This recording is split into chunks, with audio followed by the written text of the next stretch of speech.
Well, we are going to have an in-depth conversation on this episode of Mic Drop, made possible by the Believe Network and can be found everywhere you get your podcasts, Apple, TuneIn, Google Play, etc., about a scandal. And it's the scandal that everybody else is talking about too, and the scandal surrounding the Michigan Wolverines and what's going on around the college football world these days. I am your host, Mike Asti, and everyone knows the story now, but as the world turns surrounding the Michigan program, I am going to have a conversation with somebody who's now around the program, somebody who does radio up there in Michigan radio host at WLAV right now, and that is Gregg Henson, former colleague of mine in the Pittsburgh media scope as well. So, Greg, first off, as I will unmute you, thank you for joining me, man. It's been a minute. Glad to be talking to you on social media a little bit and finally do some radio here and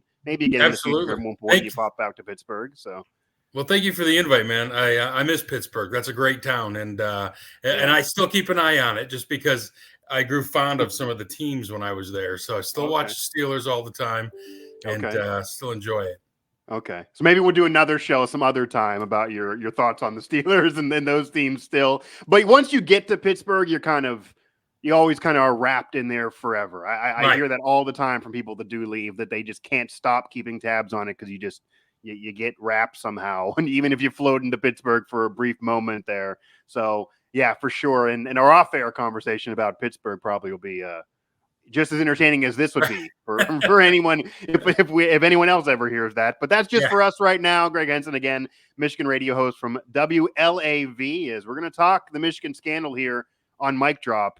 And before we fully unpack and get your thoughts, because you've been pretty vocal with your thoughts on what you think all of this, and you're around the area up there, and you're hearing from media and certainly have sources amongst the program, I want to get your take on, and obviously there's, as we're recording this, things could appeal. There could be another hearing. We don't know about the future games, but how you think things were handled for the Penn State game, where Jim Harbaugh kind of oddly, and it's kind of weird to even, I can't even remember the last time I've seen a suspension like this in sports, pro or college, where suspended for the game, but able to do all the work during the week with outside of fourth down calls and different calls during a game. That's a lot of the work you would do as a coach. So that where they finalized on doesn't get the restraining order. The decision comes down, basically right before the game. We're talking night before, morning of. He's at a hotel, gets told when he gets off the plane. That whole mess. How did that, smell for you? And then how do you think the Big Ten got there? Was it pressure from the other conference teams, public backlash, or maybe what they really felt about the situation?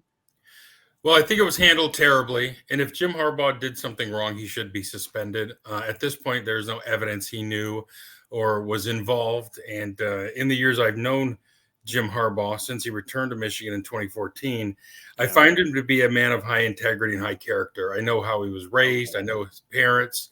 And I don't think he would intentionally cheat. Now, I do think it's not beyond any football coach to look for a loophole, and I think that's what this, I think that's what Connor Stalions did. I think he thought he found a loophole, and I think they're going to find out that didn't wash with Michigan. When they found out he was involved, they suspended him, and then he resigned. So yeah, it was handled terribly. I wasn't freaking out because of the game. I was more curious as to how it came down, because why would you wait till a holiday to do this? Why would you wait till he got on a plane? It seemed very curious and very punitive, but I don't think it's sinister. You know what I think it is? I think Petitti, who is the commissioner of the Big Ten, is so inexperienced. I think his background and his lens as a Major League Baseball guy is, oh my God, this is worse than the Astros, which it's not. Everything I think he saw was run through the lens of, this is cheating like the Astros. That led to ousting a manager, even though they would win a later World Series. So that kind of led to the people that were said to be involved. He's here in Detroit now. Right, you're right, 100%. Yeah. He needs to cheat better for the Tigers. I'd like to get your thoughts. I'd like to get his thoughts on this. You got to talk to him.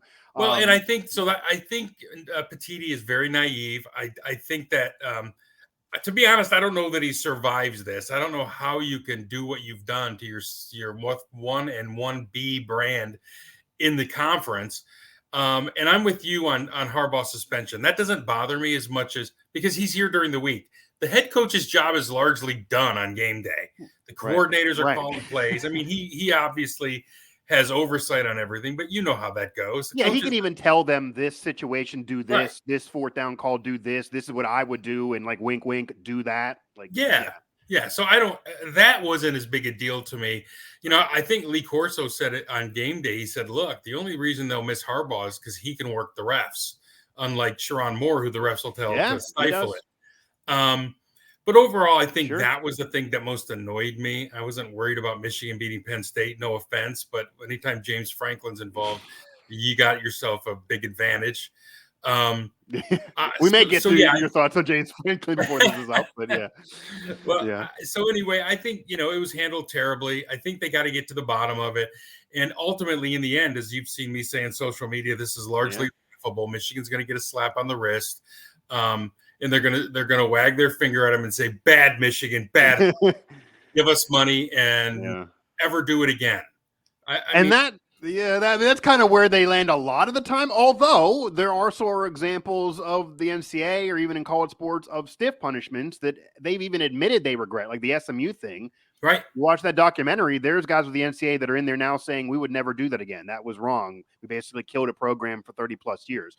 Right. So it goes all over the place in terms of how scandal has been handled throughout the history of college sports. How do you think they came to the decision that he can work during the week and not the game? Again, that was what was confusing to me and was so odd. Why was that the decision? And where did they come up with that? Was that surprising to you? Yeah, because they're placating the losers in the conference. Basically, what you had a bunch of also-rans with a couple of exceptions of Ohio State, maybe Penn State. I haven't seen any record where Penn State's on or off the record on anything. I think they placated the losers in the conference like Purdue and Rutgers and Michigan State because this was a mob mentality. You see it every day on social media. They went to the commissioner. They waited for Harbaugh to leave the call, and then they all started piling on and complaining, which is laughable and very childish and immature. So I think when you see them, they didn't punish Harbaugh either. They said they were punishing the institution. Right. Then they made Harbaugh take 3 Saturdays off. He's not off during the week. So that should tell you they're not serious about this, Mike. They know that this is much ado about nothing. Mike Petitti is trying to sound like a hard guy, and I think he's putting it out there so that he can say to the losers of the conference, which there are 11 of them, he can say, "Look what we did. We suspended him." When really it's nothing. It's a big fat 0. It could be. I mean, we'll see how it ends, and backlash, I'm sure, and public conversation and is all part of it because it does feel like he acted off of what he felt like was pressure from the rest of the conference and maybe even public backlash. And part of that was, as we know too, if you wait for the NCAA to come up with a decision or finish a conclusion, you're going to be waiting years. That's why before the Big Ten pressure, everybody was kind of saying, yeah, this might look bad, but like it's not going to affect this season. And then the Big Ten joins in, and you do have that weird suspension. That was just a very, very weird thing. I guess some pushback that I could offer though is, and what people have said, and even the Big Ten kind of admitted in their statement that they are not saying factually they know Jim Harbaugh knew about any of this. If we agree that if this occurred, and it looks like it did based on Venmo receipts and even video, then it would be against the bylaws. We can argue, and we'll talk later on the impact of these games. But sign stealing has been going on forever. But when it has been proven, people have been punished, and this would be breaking the rules. However, we don't know Jim Harbaugh knew about it. But the argument to that is that when you're the head coach, it's then lack of institutional control is the phrase in college sports. And if it goes on under your watch, you get blamed and you have to know because you're the boss and your name is on the program. Okay, there was a great article by Michael Rosenberg, who, by the way, got Michigan turned into the NCAA under Rich Rod for excessive practice time. Michael Rosenberg wrote an article, and I agree with him, and I've long felt this.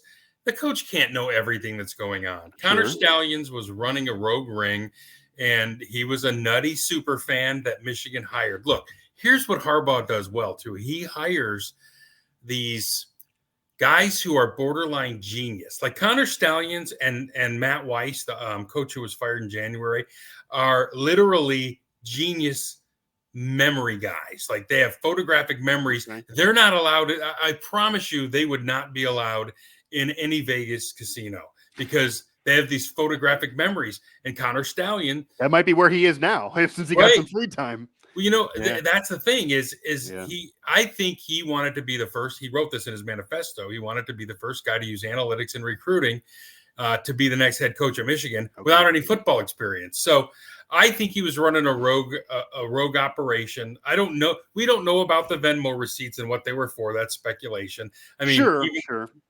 We don't know about these spreadsheets. When you worked at a big company, didn't you share a drive with other employees? 100%. 100%. I didn't know what was going on in their drives. I didn't look.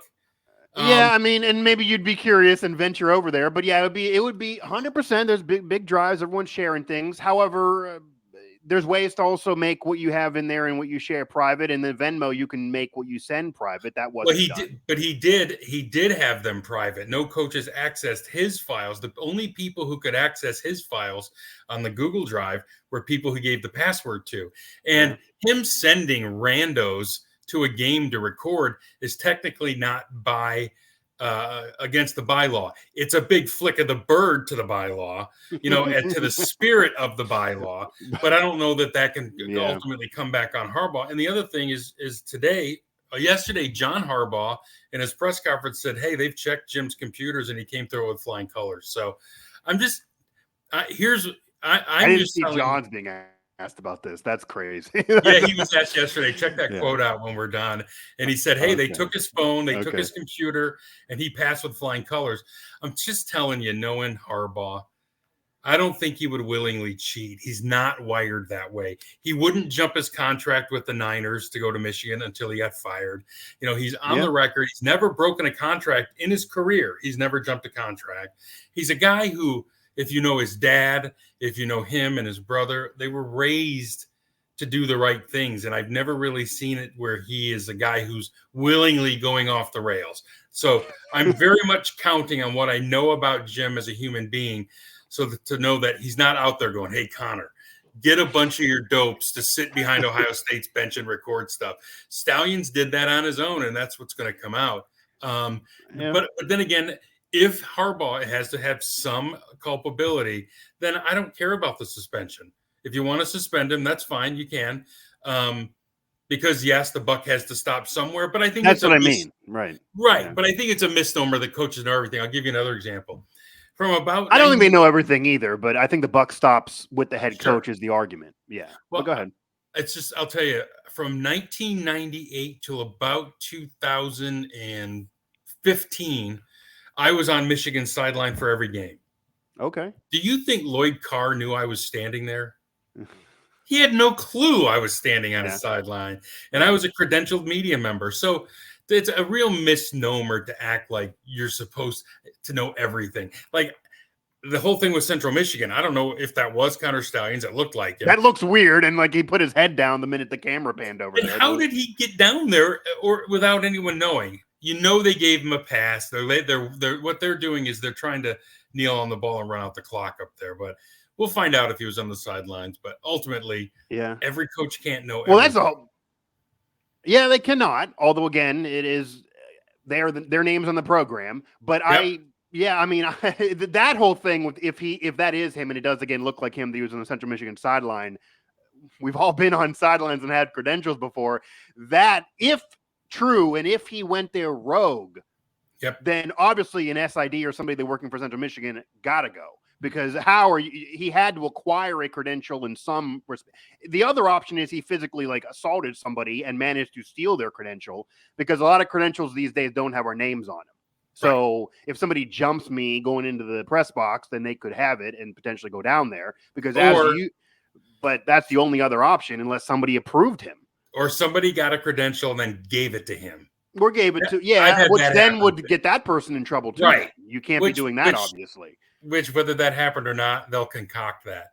they'll say some low-level guy. No, yeah, sure, but yeah, but I mean that there's only real three options: is either he stole it, he was given it, or somebody involved with Central Michigan is at fault and they messed up. Those are the only three ways that man got down there. But sure, before, after games, there's definitely times where I'm sitting in the press box if I get there early and I just do myself and just pop down to the sideline and I don't tell anybody I'm going down there. Right. I go down there. Right. So like, yeah, 100%. I mean, if you are supposed to be there, there's absolutely ways to be down there and have no one know you're down there. And you could even linger probably until kickoff if you don't want to actually do any work. And then you're just down there the whole time. As a broadcast media member, yeah, I wasn't doing any work till post game, so I would just stay on the field for the game. Well, there you go. If you, 100%. If you have nothing to write about, 90% even when you're writing, the work is done after the game. So absolutely, you could do that if you want. Gregg Henson here talking with him, Michigan radio host, WLAV is where he's coming to you from these days, and we're on Mic Drop talking Michigan. Conversation everyone else is having, but I want to get Gregg's thoughts for sure on this, and we haven't actually touched on it yet on this particular show, even though I have other places. Now, I'm also not in any way naive enough, and I don't think most people are, even though people's opinions are all over the place, that if there's something dirty going on at one program, regardless of who knows, that means it's the only program things are happening. I am sure there are similar things, whether it's to this level or not, in terms of sign stealing, even breaking rules, happening at other programs to this vein. But in your opinion, if, regardless of who should get punished, if it is proven that Michigan acquired information in a sign-stealing manner this way, and it helped them turn the program around, because people keep putting up the graphic that 2 years ago, Harbaugh was on a national hot seat and wasn't getting it done, and then all of a sudden, the wins start piling up. They're in the playoffs back-to-back years, and who knows about this season, but it's certainly been a good one so far. What kind of impact do you think that actually had on turning the Michigan program around and on these games? Because that is another sense of the argument that even exists when people talk steroids in baseball, things like that, yeah, other people are doing it. Who knows how things were acquired? Who knows who should be blamed? But even if you somehow, believe the Barry Bonds, I didn't knowingly take it, maybe you still got the benefit of it. What do you say to the benefit of it argument that if they're getting the benefit of it, they still need punished because that's still benefiting off cheating, even if you didn't do it intentionally? Well, number one, everyone else is doing it's not a defense, which know, that's fine. Number two, I think it's very minimal impact, probably 1%, maybe. Here's why. Okay. Number one, people forget what happened when Harbaugh turned it around. Number one, Harbaugh's been a good coach everywhere he's been. He won 75% of his football games at Michigan before this recent run. Number two, he changed his whole coaching staff in 2019. Ryan Day took over in 2019 at Ohio State. That helped. They've also recruited much better, and they had generational guys and NFL players like Aiden Hutchinson in their lineup. These are top NFL draft picks who are performing at the next level. He overhauled the whole coaching staff and got rid of Don Brown. So I think there was enough change. J.J. McCarthy came on the scene. I think there was enough change to really look at and say, okay, it's player development. Because if you look from 2019, which is the last time Ohio State beat Michigan, to now, the talent has gotten better every year. Who would have thought they'd have followed up 21 with 22? Who would have thought they would have followed up 22 with 23 in terms of talent? Michigan has 17 players who might be drafted in this year's NFL draft, which would be a record if they all were drafted. That's not sign stealing. That's development. So I think the sign stealing in some instances might have helped them, but I don't think that helped them when Mike Sanders knocked the ball out of Matt Stover's hands in the end zone at Ohio State last year. Yeah. I don't think that helped him when Aiden Hutchinson picked up an NFL first-round pick and dropped him on his ass against Ohio State 2 years ago in Ann Arbor. You know what I mean? So what about 30 run plays in a row, too, against Penn State just recently? Like 30 run plays that you don't have to steal a sign. They knew, well, they're going to run the ball. It's coming at me, and they couldn't stop it despite in every other game having a great run defense. Against a great defense. Well, I think a lot of that, too, was Michigan was having a hard time blocking the edges on those early pass plays. I mean, Karsten Barnhart got ran by 3 times. And so I think, and I think to a small degree, it was a double flip of the bird. to everyone to say, okay, if you think we need your sign, we'll show you we don't, and we're going to strap it up. And that game largely came down to 4 or 5 run plays that Michigan broke and Penn State didn't. And Sure. but if you look, it was all great defense by Michigan, gap integrity. And if you look at Penn State, there were 4 or 5 plays where they didn't cover their gaps and got burned, and that's what cost them the game. But yeah, I think a lot of this, here's what's kind of disgusting me about all of this is it's all rival fan bases having a fit. Ohio That's how State, it always is, though. I mean, that's how it always is. is. When there's a scandal out there, the rival fan bases are the loudest among everybody. But it's 100%. mostly Ohio State and Michigan State. I don't see Penn State out there squealing. I don't see, Nebraska wasn't squealing, and they took an ass kicking the week before all this broke. So they did. It's a cesspool when you see people like now they're out there. They're starting a rumor about gambling allegations. I saw that. Yeah. What are you talking about? No one. That's just a fake account starting a rumor from what I've seen and heard. 24 followers, but yet you see how it takes root. Everyone's sharing it now amongst their own little myopic fan base. Yeah. I am guilty that I threw up the bet tweet on it just off of what was said during the suspension. Well, that's what kids say now when they're saying, okay, bet, we got it. We got this. Yeah. No, my baby daughter actually says bet occasionally. It's the cutest thing when she does it. Yeah, my kids say it all the time. Yeah. And Tom Brady, a 40-year-old man, is saying it too. So that kind of was the funny part about this, and a lot of this is funny, and scandals always kind of get into a humorous part if they can, and it's not like this is any criminal or disgusting thing off the field. This is about whether there's a competitive advantage on the field, so at least the scandal we can kind of talk that way. Again, Gregg Henson here joining me, a Michigan radio host, as we're talking the Michigan scandal here on Mic Drop. Now, do you think, and it sounds like you do, any part of this, which can maybe be described as a little bit of a witch hunt, certainly by the other programs in the conference, is part of, you say that Jim Harbaugh, and I don't know Jim as well. I've been around John Harbaugh covering the Steelers and obviously him being a Ravens coach. I don't know Jim as well, but saying that Jim comes from character and obviously a long Harbaugh line of football family royalty, really, and great guy from what I've heard as well. But is any part of this, the perception of him is not necessarily what you're saying? Like, there's a perception nationally that he is very brazen, maybe arrogant, kind of cocky, even in these press conferences, basically, where he's, been very quick to answer a lot of these questions. And then there are some that believe that part of his suspension earlier in the season off the recruiting violation, which was a minor level 2 violation at the time, off of nobody understood what was going on during COVID, got bumped to a level 1 because, as you know, with scandals, if you go out there quickly, or even individual players, if you go out there quickly and say, I'm sorry, my bad, won't happen again, people will forget about it. But Jim Harbaugh, Michigan, basically refused to do so. And that's kind of what they were kind of wink told to do. And that moved it to a level 1.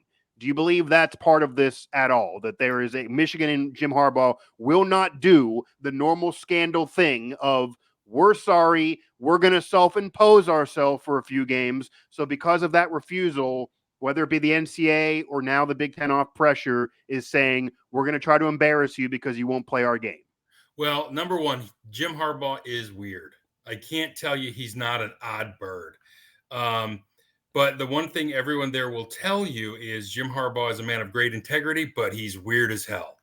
Number two, I do think the NCAA has it out for him all the way back to the satellite camps because he thumbs his nose at the NCAA. I think he has zero respect for the entity. I don't think it's anybody there. I think he sees the hypocrisy. Recently, he said, why isn't the NCAA sharing their TV money with the players? So I think they look at him and go, look at this guy. What the hell? So, yeah, I do think there's some of that. I don't think Jim's arrogant. I think he's weird. I'm telling you. I think he's a weird guy. Do you get how people who don't know him well would be turned off by his personality? Hey, he's turned me off at times, and I'm a big believer in his abilities as a coach. But I've listened to him sometimes, and I'm like, "What are you doing? Like the example, like the whole thing with those first violations, where it was that was a 3-game self-reported suspension early in the year, right? And it was over. Went from 4 to 3 originally, right? Yeah, and it was over a cheeseburger, but that's not the whole story. He wasn't forthcoming with who paid for the cheeseburger. If he just answered the question, it would have been a minor thing. Don't do it again. But instead, that's what I mean. That's what I mean. He said, "I don't know. I don't know who paid. You knew. You knew who paid, and whether right. and whether you agree with it or not is another story. You may say I paid because I don't agree with it, but instead he said I don't know who paid, and that's just not smart. Right. But I think there's a certain degree of that. I think Jim just is a very smart guy. He outthinks himself at times. And I think he has a problem with the NCAA, and he's going to try to stick it to him. The whole thing yesterday about Michigan being America's team was a troll.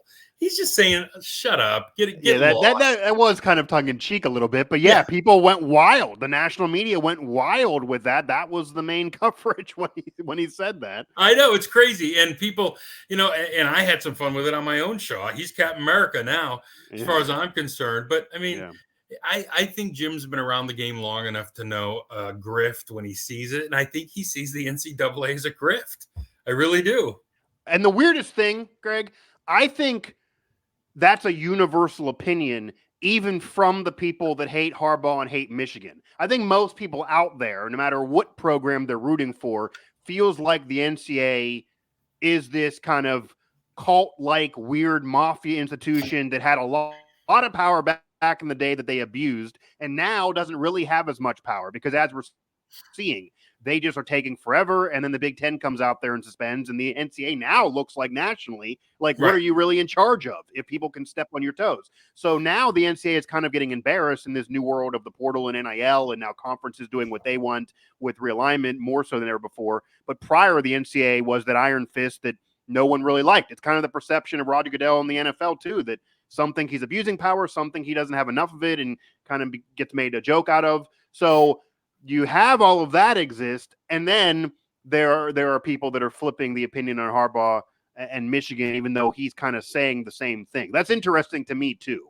Even Ohio State fans hate the NCAA because their program has been clipped by the NCAA. I mean, the whole tattoo thing is the dumbest scandal in the last 2 decades, especially with NIL now, and that hurt Ohio State. So those fans have felt the ire of the NCAA and now want it to go to Michigan. But and a lot of hypocrisy exists among fans in college sports more than anything. But that's just part of this. Is that at all for you, though? Because you felt that too, even being around him, that Jim Harbaugh and his personality, can it maybe get in the way and actually hurt the Michigan program? Like, are things about arguing like about a cheeseburger actually negative for the program that it's stupid to do? Only to rival fan bases, I think. I mean, no one in Michigan who's either a follower of the program or a donor, no one's standing around going, I wish Jim would just shut up and not fight the fight. I think they look largely at it as, and you know how this goes, Mike, he's winning, he's a native son, and we love him. And that's what I was going to say earlier. Yeah. The whole thing with McElwain at CMU, if I were him and this scandal was going on, I'd have won more than 4 games this year, because what keeps you employed through it all is how many games you win. You've seen it time and time again. 100%. Yeah. And when you're Michigan's 24-1 in the last 2 or 3 years, and they've got a 22-game winning streak in the Big Ten. I mean, what if this stuff came out 3 or 4 years ago when he was on the national hot seat? Do you think that would be different and Michigan would have cut bait? Well, here's the thing. I will take some issue with the hot seat. I don't think he was. Okay. I think, he still won. Well, I called it a national hot seat. I think nationally he was viewed as being on a hot seat. I'm not saying I know whether he was on one from Michigan's perspective. Right. After the COVID year, he was. But when you look at COVID years, number one, Big Ten didn't even want to play. Michigan shouldn't have played because they had so many opt-outs. But the year before, they won what, 9 games, 10 games? Yeah, I mean, you could argue perception of these programs is a bit wild. I mean, we're seeing programs, we talked even off the air, they want to fire guys who win 9 games. That's a pretty hard standard to set. That if you look what happened to Pitt. Do you think Pitt wishes they'd kept Dave Wannstedt? Yeah, that was a rough decision. It took him a while to get back to even where he would maybe building, even though there was rough times there. Look at Nebraska. A controversial decision, and Nebraska's another one, 100%. There's even an argument at Texas A&M. I get Jimbo Fisher with all the recruiting money and all the recruiting classes has not been winning enough, but they have 1 or 2 10-win seasons in the last 25 years, and you fire a coach that did win a national title, even not with you. So, and they just won big prior to getting fired. So and Kevin Sumlin, Kevin Sumlin got fired was a little better off. He had a little better record and obviously brought Johnny Manziel there and had the best season. Yep. Johnny Manziel and Kevin Sumlin brought Texas A&M fans the best season they've had in like a half a century, and that wasn't enough. The other thing about Harbaugh, and Rich Rod found this out, Michigan is a very tough institution to navigate. You have to know the inner workings. I know Rich Rod thinks that. I've heard him say that. Well, Rich Rod got porked. He would have won if they'd have left him alone, but they just couldn't leave the guy alone.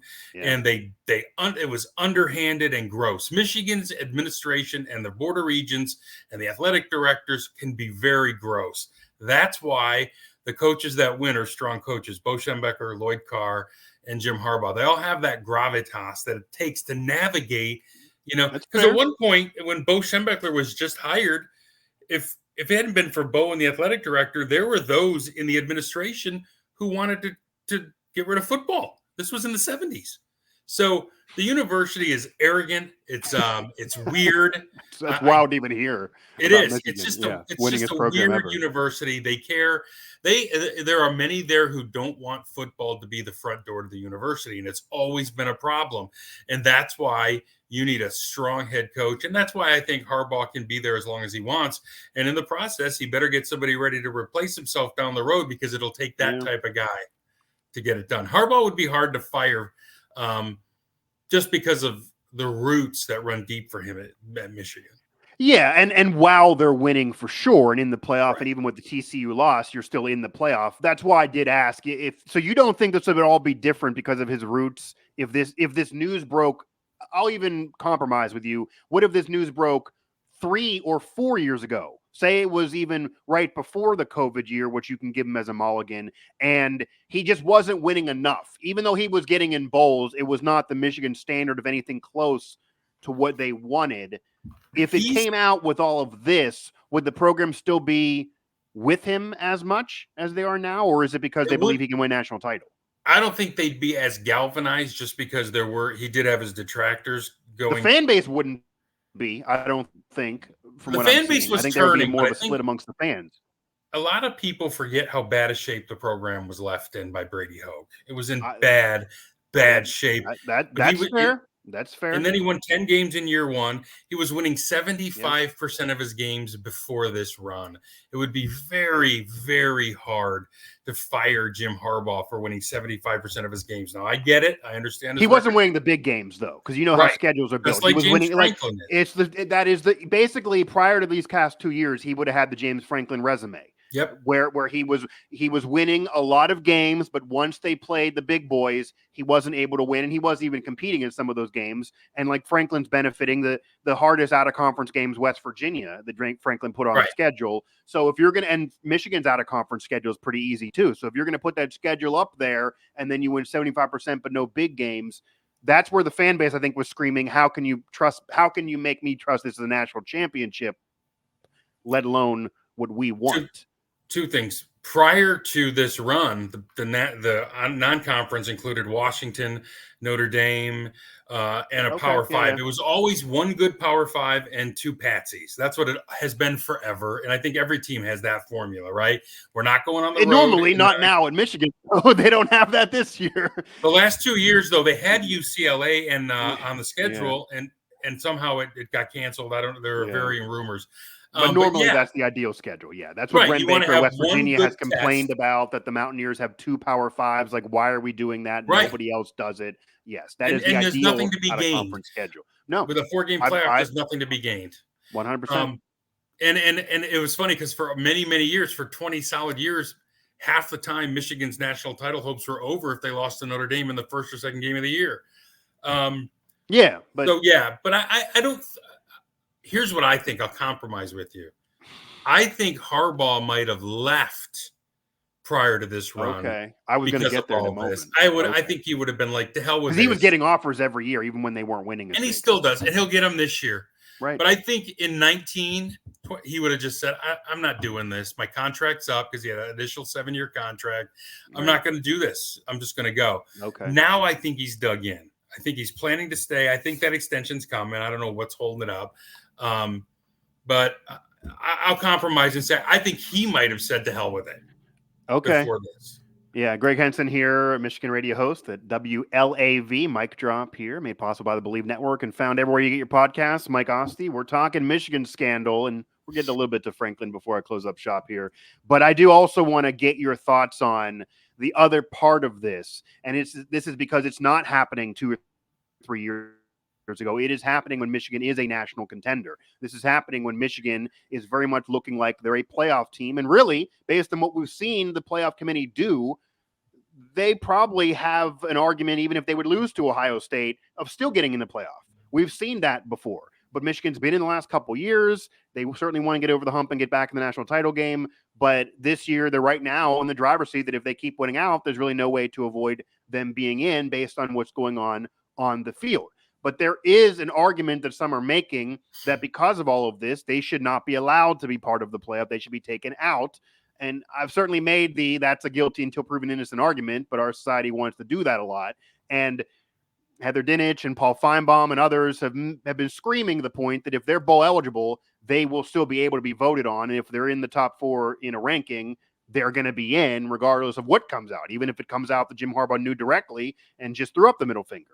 What are your thoughts on the whole argument of people that if you put them in the playoff and then find out later they had an unfair advantage and they go ahead and win a national title, that the NCAA may find out later they're going to vacate the wins, and then that's not fair to, say, Texas, Florida State, Washington, the other fan bases, the other programs and players that don't have a scandal right now that then would be left out for Michigan that maybe had an unfair advantage that helped them 1%, maybe it helped them 10%, 20%, but it helped them a little bit. My argument to that would be no one cared when Michigan basketball lost to Louisville, who subsequently vacated their title in 2013. No, there were no tears, no crocodile tears for those guys. Every scandal through history, no one cared. This is far less of a scandal. It's far, far less of an issue than the national media is making it out. Here's the problem I have is I understand how media works, and so do you.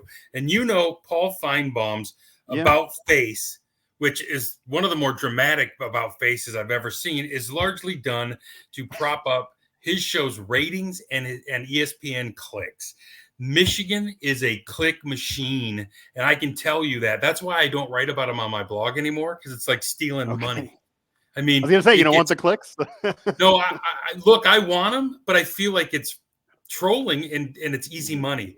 Yeah. And so when I don't care what Heather Dinich says. I barely know who she is. And she's on the committee is why I mentioned it. Yeah, I know. But she should be thrown off the committee. So should any Heisman voter who thinks J.J. McCarthy should automatically be disqualified, because they're not being intellectually honest if they don't understand every team employs a sign stealer. They're all trying to do it. What Connor Stallions did may or may not have been right. I don't know what he did just yet, but there's no information linking it to Harbaugh. And even if he is supposedly responsible for his own program, he's going to get suspended and they're going to get fined. He's already been suspended. So as far as taking this away from kids who probably had no clue what was going on, I think that's ridiculous. And I think it's largely agenda driven is what I'm saying. I think Paul Feinbaum has an agenda. I think CNN, I think ESPN and Fox are now like CNN and Fox News for politics. ESPN has no financial stake in the Big Ten. So where's their financial stake coming from? Trash in the Big Ten, diminishing the brand and getting whatever clicks they can to a dying brand. Fox, all their guys are lined up in support of Michigan. Joel Klatt, Colin Cowherd, and they're all there because they have a financial stake. Yeah. So here's what I would do. Just like in politics, I can't get any info from CNN or Fox News because I know it's all jaded. And now I don't feel like I can listen to any of those.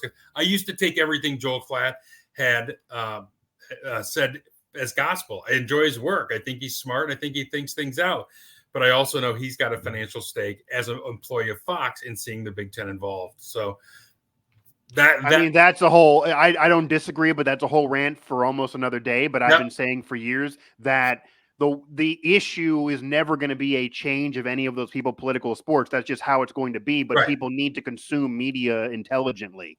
Like when you are watching MSNBC or you are watching Fox News, you have to go in and say, I know what they're agenda is. So I have And to hit take it with a Google. grain of salt on both sides of the coin. Yeah, and both sides of the coin. This is true Right. for both sides. And you do need to do double research and go to Google and make sure that what you're hearing is actually true or is a full opinion-driven thing. That's why if it's my opinion, my name is in the front of it. Not But nobody everybody does that understands because they that. want No, people they don't want the click. understand that. And that's our, and No, I'll tell you they do not, and it is probably a losing rant of mine because it's never going to be understood by enough people. Gregg Henson here joining me on Mic Drop, but the yeah, other that's thing, part the of other it too. thing Go though ahead. about what you were saying is these guys like Feinbaum, when they start trashing fans, they lose credibility because we don't care. I don't care what fans are saying. I don't care if you think Michigan fans are whining and sniveling babies, which he said yesterday. So that just makes me think he's angry at the fans, so he's going to trash the program. It doesn't make any sense to me. Why Now, do you think, because obviously he's an SEC guy, his show was built off of the SEC marketplace before he ever went national. So my question to you then would be, if this was Nick Saban in Alabama, who obviously has been a historic winning dynasty that nobody can deny their success, Nope. Do you think it would be the same? No. I think he would be defending Nick Saban to high heaven. That's what I'm saying. His credibility in many ways is shot. I still get a kick out of the old fart. I really do. I have no problem with him, but I see him for what he is. He's an entertainer. It's just like people used to say about Rush. Yeah. I just happen to agree a lot with Rush Limbaugh. Plus, he entertained me. Same with Feinbaum. He entertains the hell out of me. I agree with about half of what he says. He's an opinion guy, not a journalist. You have to delineate between a journalist and an opinion guy. Yeah, it's different. It's different. And to be fair, I guess if there's an opinion media member out there and most people agree with half of what they say and they're really entertaining and they churn ratings, that's kind of the scheme to be successful. Like that's good. No one's going to get 100% of everyone's agreement. So yeah, he does it well, but no, he is not a beat reporter. No. He is 100% an opinionist. That is a different thing. That when you hear him and Stephen A. Smith, etc., that is opinion television. That is entertainment television, 100%, and that needs to be consumed that way. But the ones that disappoint me are the will or not is a different story. Right. Go ahead. The ones that disappoint me are the ones who seem to make it personal, who are supposed to be journalists, like Pete Thamel. Adam Rittenberg, I think, does a nice job. But there's guys out there that I have a ton of respect for or had. And then I just see opinion in articles. And I'm thinking, why is there another article with no new information? That does happen. But I think you and I both know. I think you and I both know a lot of that is that somebody who's higher up than you is telling you got to put up another article. Yes, because makes money. They see the clicks. So if you say I don't have anything new, they're going to say I don't care. Reword it. One. Right. So that 100% exists across the board. That 100% exists. So they they're not going to say no or they lose their platform. So and let's face it, that 100% exists as well. And this is the model is wrong. Because if you work at The Athletic, which is the only subscription I have until recently, I canceled it. But those guys eat based on subscriptions and clicks. 100%. So they're gonna have to rehash stuff. Yeah, I mean, I'm living that. I hear that. I mean, that's part of it. So 100%. So again, that definitely exists too, and I understand all those points. What I do want to kind of just, I guess, put a bow on this and maybe quickly ask you on Franklin, and I know you've said you do eventually think this is going, I guess, to not go anywhere in terms of strict punishment.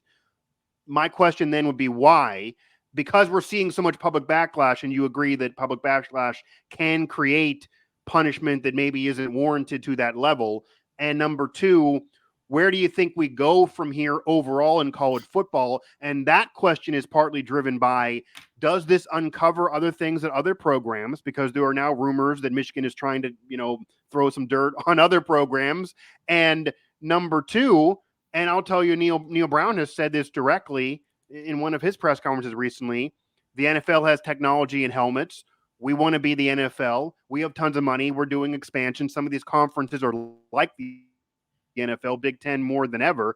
We should have helmet technology as well. And that would alleviate even a need for some of this because I could be communicating it during the game. So do we get helmet technology? Do we get more technology in the sport because they can do it? And does this uncover anything about any other program based on the dirt that's being thrown at Michigan right now? Well, number one, social media is not the real world. And I know it's hard because particularly if you're a fan and you get on there and you see this stuff that's just blatantly not true, people making things up, people trying to decipher what something could possibly mean. None of that's real. So I don't think any of that leads to anything. Number two, I think where this leads is we find out how sign, and I'm not going to say stealing, decoding. Sign decoding is legal. Every team has a guy standing right next to the head coach saying, okay, this is what I think that sign means. Okay, so that's fine. I think you're going to see bylaws written much more clearly with less gray area. You cannot send anyone associated with your program on the road. Now it says employee. Michigan technically didn't send an employee. That's true. But that's flipping the bird to the spirit of the rule. So, yeah, like what if you're even a volunteer coach or a grad assistant? Maybe you're Right. not getting paid because you're not an employee. Right. So you better Right, clarify and that that. exists. There's interns, there's fans, because Mike, boosters, they're not employees. Yeah. if I'm a fan of Michigan, what if I go to Ohio State's game this weekend and I tape the sidelines and upload it to YouTube, and then I say, "Hey, Yeah, get this." There's no stopping. Right. So they got. No, I mean we've seen all the time, because anytime you get those NFL policies, and the NFL is the most guilty of this because they're the strictest with what you can do on social media, and they really adapted this the last couple of years. They're much more strict than the college game, which is kind of free sailing until recently. But the NFL, you even look at it and like, okay, you can't do this for so many minutes, you can't do this for so many minutes, you can't put this up at this hour, and then you're laughing because the fan can do it all, and then it's there. Right. So my credential actually makes it harder for me to cover the team than the average person who sits in the stand and wants to blog about it. That's what's funny about some of the policies, but that absolutely is a situation right now. Yeah. A lot of these policies were written before the iPhone came out. Well, so they need to really drill down on that. And I think the only hedge against any of this, though, Mike, is the technology in the helmet. Then it doesn't matter what signs you're throwing up. I mean, now it looks like teams have the wiggles on the sideline, man. You got yellow guy, red guy, blue guy, green guy.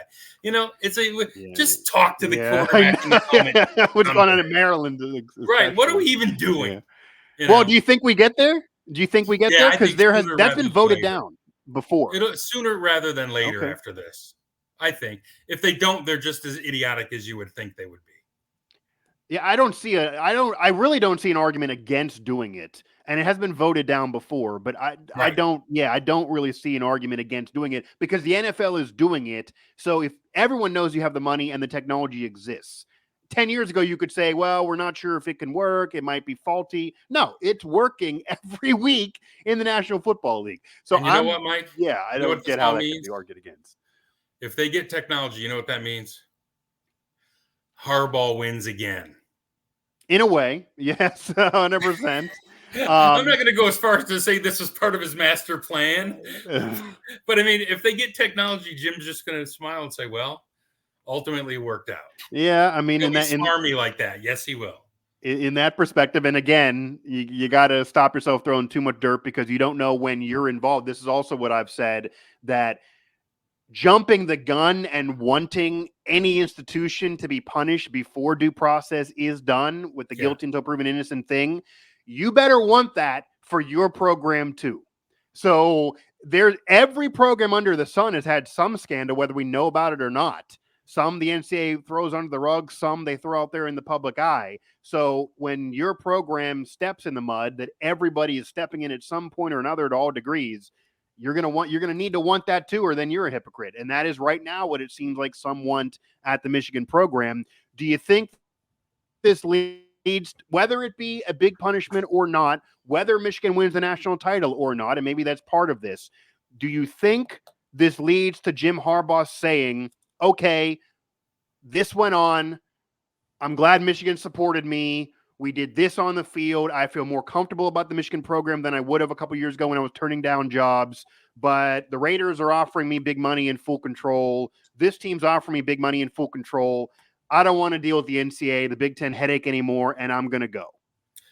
I don't think so. I honestly believe Jim Harbaugh retires from the University of Michigan. I mean, I don't know if a lot of people know this. His whole family, except John, moved back to Ann Arbor when he got the job. He lives down the road from his parents. He lives on the same street that Bo Schembechler coached on. Yeah. He's happy in Ann Arbor. I think he would like the crap to stop. It might not, though. It might not. It might not. But you know what? The NFL is a 3-year job. You know how that goes. Most coaches don't make it past their 3rd year. I don't think so. I'd never say never, but I think the Michigan job is as good as a lot of NFL jobs. No, in terms of the job and the money and the prestige, if you would win a national title, I would agree. Granted, something in him may want to win a Super Bowl because he lost to his brother and he didn't do that. And I think it's pretty clear that if you look at who's been put in Hall of Fames, if he wins at Michigan but doesn't have the Super Bowl title, that may keep him being out of both he could do both Hall of Fames if he would go back to the NFL and win that championship there. There have been coaches that are going to get him both. And I don't know if enough of his NFL resume it's not going to get him to the Pro Football Hall of Fame. So if he does ever want that, he would have to go and try it over again. And obviously the example that's always been thrown out there that is a direct comparison of somebody basically saying, I had success in college, I built it up, you got a scandal, you're bringing me an energy that I don't want to deal with, I'm sick of the headache, I'm going to the NFL and jumping, and then I become a Hall of Famer. And that's what Pete Carroll did at USC. He jumped, he fled, and then it's obviously worked out for him individually, even though it took years for USC to get back, and they've never been what they were when he was there again. Well, that is the connection. Pete Carroll wasn't an alumni of USC, though. He was not, no. And Harbaugh's deeply ingrained there. Like I said, he brought his dad with him. To me, that means something. Would you really want to move your parents there and then bail on them? I don't know. What if he wins a national title? Does that make him think the job's done? Let me go get my Hall of Fame candidate somewhere else? Maybe. And I never thought they were going to win the national title this year till they beat Penn State handily. That was where it's like, oh, maybe they could win. But I still think Georgia looks like they're finally figuring it out. But unless this spurs them on, that'll be the conversation if they do win. This spurs the '89 Michigan basketball team kind of had a right. But yeah, I don't know. I don't think he'll leave. I think it goes from 5% he leaves if they don't win to maybe 15% he leaves if they do. I think he's happy there. If he could, if he can get resolution and comfort with the NCAA, if it's even going to exist long term. Well, sure. Then I think he's there for the long haul. He could have left last year. He could have left the year before. Not even the NCAA, though. He might even be sick of the Big Ten being run by the middle of the road programs. He might. Yeah, but I think Petitti's gone. I think. Hey, don't think there's not something to Michigan considering bolting. Because there is a stance that is a big deal today in the way college football works with realignment, and all of realignment is driven by football, as you know, that I get being upset if you feel like a have versus you being a have not is getting even more of an advantage. However, if you're an also-ran program and you're going at the top dog, you're hurting your own bottom line. Not if you go to the SEC, which is not a cultural fit. The other programs are hurting themselves, like Maryland, Rutgers. Right. If you lose Michigan, you lose easily financially. Well, you lose. I would say the Big Ten, prestige-wise, is 40% Ohio State, 40% Michigan, 20% everybody else. If Michigan and Notre Dame both join the ACC along with Clemson and Florida State, maybe you got a third conference that matters. Michigan is one of the top 5 programs in the country as far as just moving the needle. They had more people watching the game against Penn State than watched every other Big Ten game combined last week. Yeah. And I mean, the scandal is part of even helping them in that regard. They bring ratings anyway, but the scandal is part of how you get that. Because people probably were watching the pregame coverage, wondered if he was going to be, helicoptered in somehow or sneak in. But yeah, so Michigan is a premier program, even if they don't win. They're a premier program that's very, very attractive. That is the case even when they were down. And maybe the Big Ten would argue that they have now with USC and the other teams joining, that they have more prestige outside of Michigan. But certainly to this point, it's been Michigan, Ohio State, and maybe sprinkle in a little Penn State and everybody else. So we will see where we go from here, though. And there's going to be a lot more to discuss and a lot more that gets unraveled and a lot more that'll be annoying on both sides of the spectrum in terms of the Michigan scandal. While I do have you, though, I want to get your take because we also do cover Penn State, of course, throughout our network. James Franklin just won the Rose Bowl. He's won a lot of games. Hasn't really got close to making them a true national contender. They're clearly below Michigan and Ohio State in the conference, and just got mollywopped by Michigan, regardless of this scandal. the perception amongst Penn State fans is pretty split. A lot of them want him fired. A lot of them do realize that it was a down program before him and that was getting off scandal. And he has built it up to certainly at least be the number 3 and be a good quality program again. Where do you stand on Franklin? If he ever can get Penn State back to where Paterno had it in the 80s, if the perception of him is legitimate that 10 wins a season is not good enough, or where are you? Number one, I think 10 wins a year is good enough for any program, particularly going into the 12-team playoff next year. I like James Franklin. He's a phenomenal recruiter, but the head-scratching moves, Mike, there are times where I'm thinking, I've never head coached a college team. What are you doing, man? And it seems like it happens every year. There's a couple things now that I'll never buy into again. Don't sell me Notre Dame, Maryland, or Penn State until they play Michigan or 100% Maryland. Yeah, Maryland. Yeah, I mean, Maryland is the most disappointing program in the program. Yeah, every year, it's, this Tualia guy, he's going to be great. They're going to contend. And where are they? Right back in 4th place in the Big Ten East. And Penn State, I saw them coming a mile. I had no question Michigan would win that game. It was like when I saw him play Ohio State, I thought, it looks just like every year. The defense is pretty good. The quarterback is not developing. He's not getting better every week. He's a 5-star.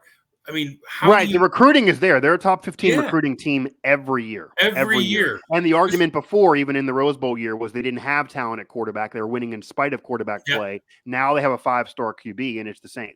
And he's not developing once again. I think there's a couple things that are bad looks for Franklin.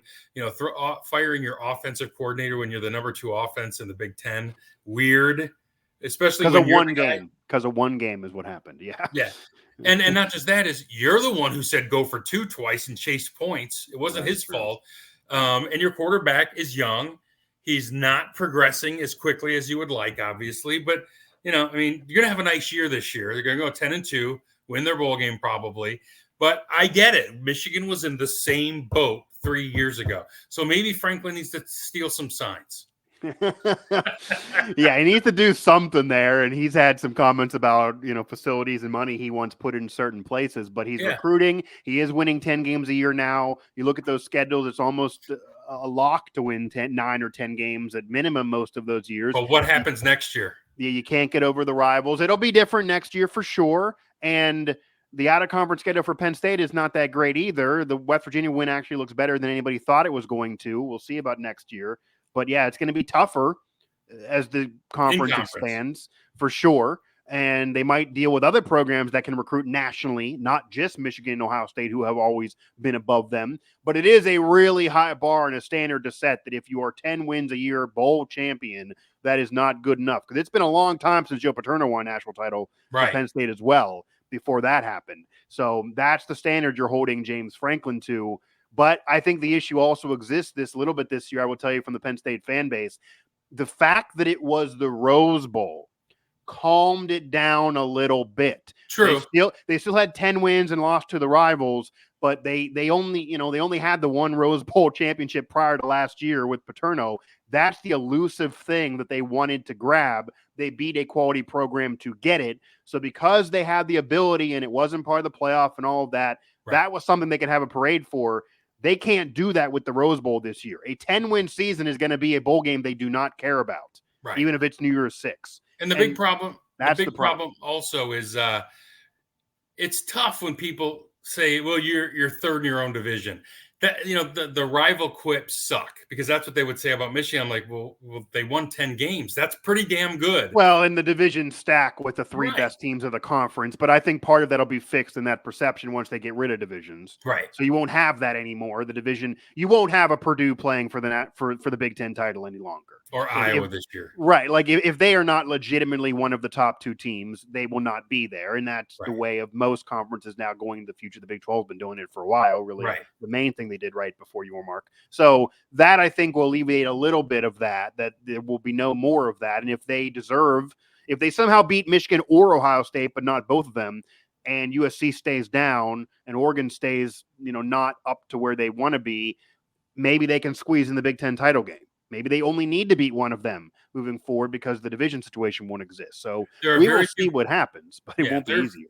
there are very few coaches who are going to do what Franklin's doing at Penn State. Urban Meyer might be an upgrade. Right. I mean, it just is what it is. Yeah, it is. It is what it is, and that maybe can be the phrase of this entire show here. Greg, I appreciate the time. It was great talking to you.